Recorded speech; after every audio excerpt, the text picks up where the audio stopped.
Salve, salve, belezinha? Espero que você esteja bem. Frio da moléstia por aqui em São Bernardo, perto da represa. Friozaço por aí, não sei como tá. Depois, se quiser, comenta aí se tá muito frio por aí ou não. Galera, é o seguinte: esse vídeo aqui, pela Luta em Movimento, Coletiva Socialista, tá colado com nós.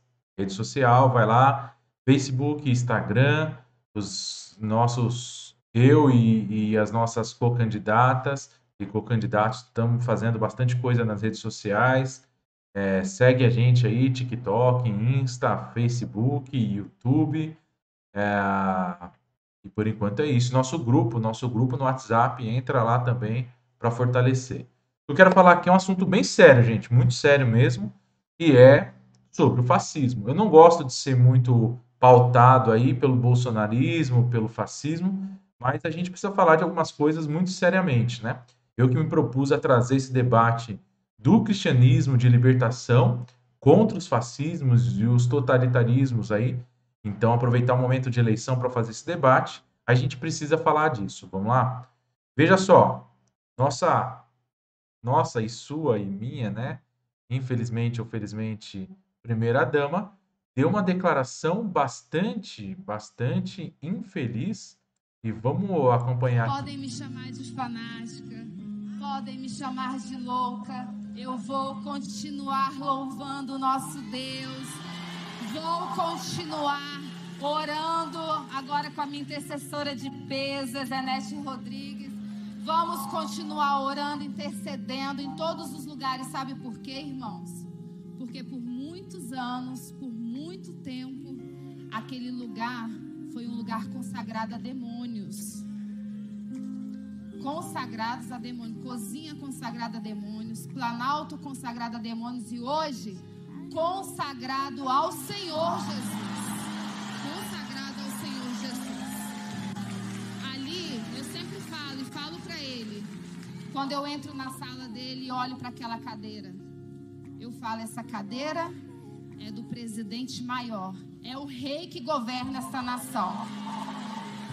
Irmãos, continue em oração por nós, continue em oração pelo nosso Brasil amado. As promessas do Senhor irão se cumprir, o avivamento do Senhor irá se cumprir no nosso Brasil e nós seremos celeiros de bênção para outras nações, Dedé. É o que nós estamos tendo. Gente boa. Difícil demais, né? Ah, veja, aqui tem alguns elementos fundamentais aqui de uma propaganda fascista ou nazista e uma propaganda totalitária, né? Primeira coisa, ambiente religioso. E que ambiente religioso é esse? Igreja Batista da Lagoinha. Vocês lembram? Sabe o que é isso ou não? Eu acompanhei muito de perto a, a ascensão neopentecostal no Brasil. Inclusive, participei durante muitos anos da Renovação Carismática Católica, não institucionalmente, mas nos movimentos, nos ministérios de música na Igreja Católica, e eu sei bem o que é isso. E a força do Ministério de Música que fez a Igreja Batista da Lagoinha. A Igreja Batista da Lagoinha é daquela mulher, Ana Paula Valadão, o irmão dela também, o André Valadão, eu acho que ele era de uma banda também evangélica com bastante seguidores, seguidoras aí, e eles se fundiram nessa igreja aí, né? A família Valadão que manda nessa igreja aí. E ela se tornou grande, né? A Igreja Batista da Lagoinha hoje é uma das grandes igrejas neopentecostais do país e vem nessa perspectiva aí do avivamento muito forte ainda lá em Minas Gerais, né? Região metropolitana lá. Agora, o discurso da Michelle Bolsonaro é um discurso fundamentalmente totalitário, né? Porque se aproveita desse ambiente emocionalista, desse ambiente religioso, onde apela à estética que é a sensibilidade, a espiritualidade das pessoas, e faz a política de uma forma extremamente boçal, né? A política que é a política que se levanta contra os seus inimigos, né? Somos o nós contra eles, os do bem e o do mal. Rapidamente, vamos aqui ver uma das reações que foram uma das mais fortes, assim, é, essa junto a algumas outras aí, pela aqui, pela aqui, aí. pela frente interreligiosa, né? Não, também não poupou espaço, né? Fala de Michele é fascista, né? Vamos ler rapidamente um trechinho aqui que eu separei que eu acho que é importante aqui a gente pegar isso aqui, né? Então, pedem uma retratação, né, que não virá, nós já sabemos, por comparar ex-governos a demônios, né? Não virá, eles fazem isso todo dia, tá, gente? Todo dia o neopentecostalismo tem feito isso, parte do neopentecostalismo tem feito isso, essas lideranças, né? Então vejam, olha só, ao atribuir às administrações anteriores uma consagração ao demônio, a primeira-dama repete uma antiga prática excludente, beligerante e preconceituosa, que, conforme demonstrado pela história, usa a divindade para tornar o semelhante um inimigo desumanizado, ligado a forças nefastas e que podem, inclusive, ser alvo de violência, de força legitimada, portanto, um maniqueísmo fundamentalista e perigoso, característicos de regimes fascistas. E aí vai, né? Então vejam, o presidente Bolsonaro estava lá ao lado dela. Qualquer país que se preze, o presidente seria prontamente punido, né? Aliás, né?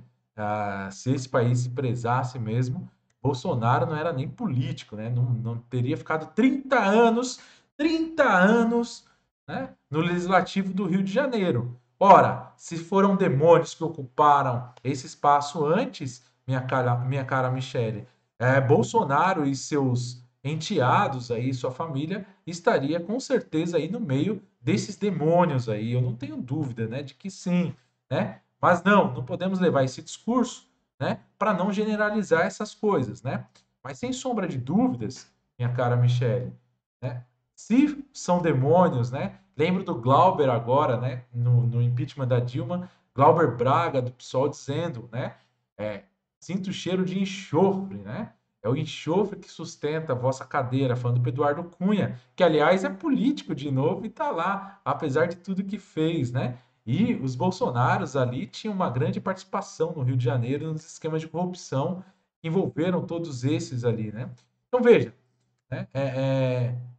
O fascismo está avançando, né? Os grupos neopentecostais, desculpa, os grupos neonazistas no Brasil estão avançando. Nós temos aí centenas de grupos aí instituídos e avançando aí, né? Nós não podemos deixar de falar sobre isso. E o neopentecostalismo, grande parte, tem se aliado sim a esse discurso fascista, a esse discurso neonazista e que facilita em muito, né, que se acendam, né, poderes fascistas aí e pessoas que querem de forma fascista exercer o poder político público no Brasil.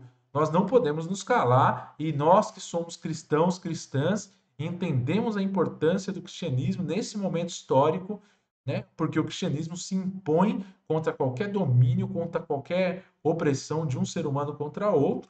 Não podemos nos calar. Isso é um falso cristianismo.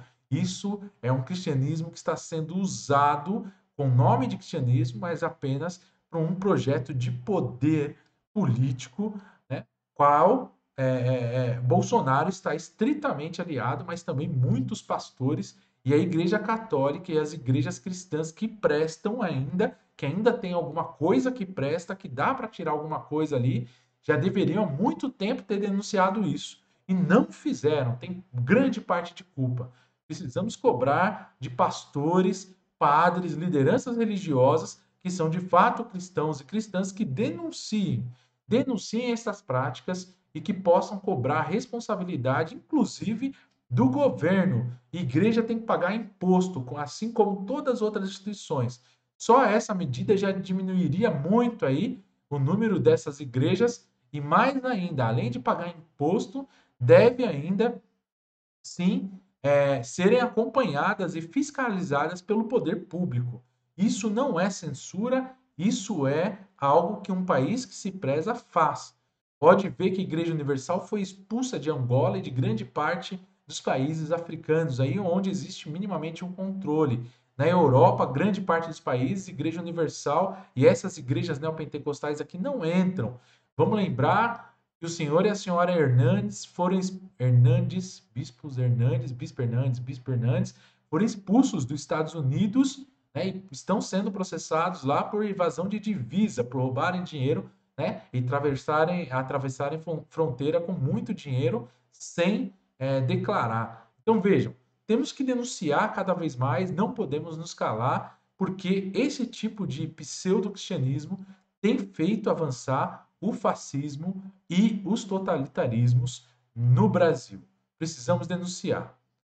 Mas não só denunciar, precisamos sim cobrar atitudes, precisamos nos comprometer e chamar os cristãos, as cristãs de plantão, que são de fato cristãos e cristãs, a denunciar e cobrar também do poder público fiscalização e leis que possam diminuir isso, né, e que possam punir, de fato, quem sejam culpados por esse discurso fascista, totalitário, né, e neonazista que tem usado da igreja cristã para poder